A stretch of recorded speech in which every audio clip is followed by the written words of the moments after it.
wabarakatuh. Perkenalkan, nama saya Sifa Zawa Audia dengan NIM 2311029, perwakilan dari kelas 4A reguler pagi ingin menjelaskan materi bab 8 dan 9 tentang ekologi administrasi negara.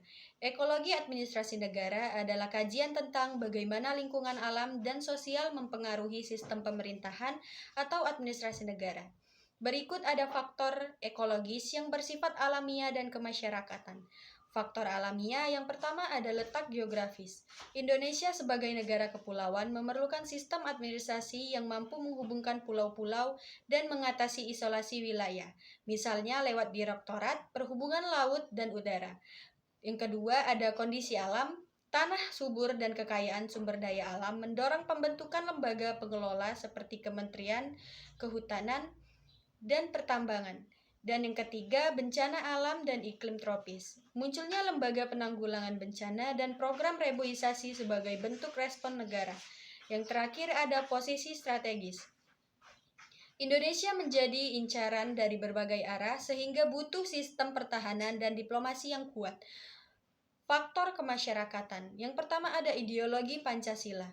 Menjadi dasar bagi seluruh kebijakan administrasi negara. Setiap sila tercermin dalam layanan dan struktur pemerintahan, mulai dari pembangunan rumah ibadah hingga keadilan sosial. Yang kedua ada politik. Sistem politik mempengaruhi struktur administrasi. Reformasi dilakukan memisahkan urusan partai dari birokrasi, menciptakan administrasi yang netral dan profesional. Yang ketiga ada ekonomi. Pemerintahan memegang peran penting dalam pembangunan ekonomi, termasuk kebijakan anggaran, investasi, dan perlindungan usaha kecil. Prinsipnya berdasarkan ekonomi kerakyatan dan asas kekeluargaan. Jadi dapat disimpulkan, ekologi administrasi negara menunjukkan bahwa pemerintah Indonesia tidak bisa dipisahkan dari kondisi alam dan masyarakatnya. Sistem administrasi negara harus adaptif, efisien, dan sesuai dengan nilai-nilai dasar bangsa untuk mencapai tujuan nasional.